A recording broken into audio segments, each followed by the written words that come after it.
Conductor పరిశ్రమ గుజరాత్కు తరలిపోయింది, దొలేరాలో పెట్టుబడి పెట్టింది. కార్నింగ్ అనే పరిశ్రమ 1000 కోట్ల పరిశ్రమ మేము ఆనాడు పట్టుకొస్తే ఈరోజు తమిళనాడుకు పోయింది. ఆ పరిశ్రమ చెన్నైలో పెడతా ఉన్నారు. అదేవిధంగా ప్రీమియం ఎనర్జీ అనే కంపెనీ 1700 కోట్ల పెట్టుబడి సోలార్ కంపెనీ ఇవాళ ఆంధ్రప్రదేశ్కి తరలిపోయింది. వాస్తవాలు ఇట్లా ఉంటే 1,79,000 కోట్ల పెట్టుబడులు, 1,79,000 కాదు కదా, 1,79,000 కోట్లు కాదు కదా.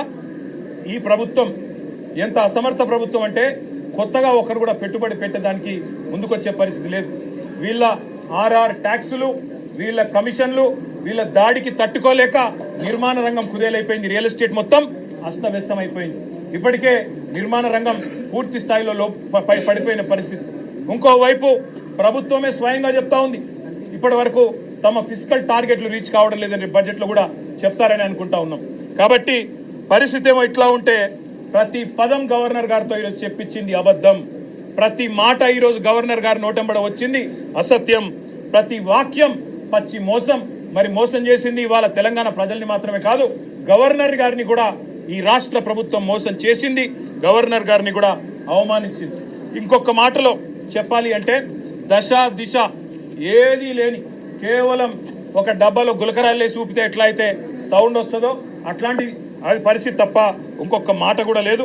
ఇంకా దారుణమైన మాట, బీసీలను కులగణన పేరుతో వంచి అవమానించి, ఈ మాట మేమనలేదు, ఒక కాంగ్రెస్ ఎమ్మెల్సీ గారంటే ఆయనను కూడా సస్పెండ్ చేసి పారేసినారు. మీరు ఎట్లా తగ్గిస్తారయ్యా? కేసీఆర్ గారి ప్రభుత్వం ఉన్నప్పుడు సమగ్ర కుటుంబ సర్వేలో ఆనాడు 56% ఉన్న బీసీలు ఈరోజు 46 ఎట్లయితారని చెప్పి ఒక ఎమ్మెల్సీ గారు అడిగితే ఆయనను తీసుకుపోయి పార్టీలను సస్పెండ్ చేస్తారు. ఇవాళ మేమనడం కాదు కదా, రాష్ట్రంలో ఒక్క బీసీ సంక్షేమ సంఘం మీ లెక్కలు కరెక్ట్ అంటుందా? ఒక్క బీసీ బిడ్డ మీ లెక్కతో ఏకీభవిస్తున్నాడా? అదేవిధంగా మీ ఎమ్మెల్సీలు మీ ఎమ్మెల్యేలైనా కనీసం వాళ్ళైనా ఏకీభవించే పరిస్థితి ఉందా? ఇవాళ కులగణన పేరుతో బీసీలను వంచి వాళ్ళను కూడా మోసం చేసి వాళ్ళ సంఖ్య కూడా తగ్గించి వాళ్ళను ఉద్ధరించినట్టు సోషల్ జస్టిస్ అని ఇవాళ గవర్నర్ గారు నోటెంబడ అబద్ధాలు చెప్పడం అంటే నిజంగా కూడా సిగ్గుచేటు.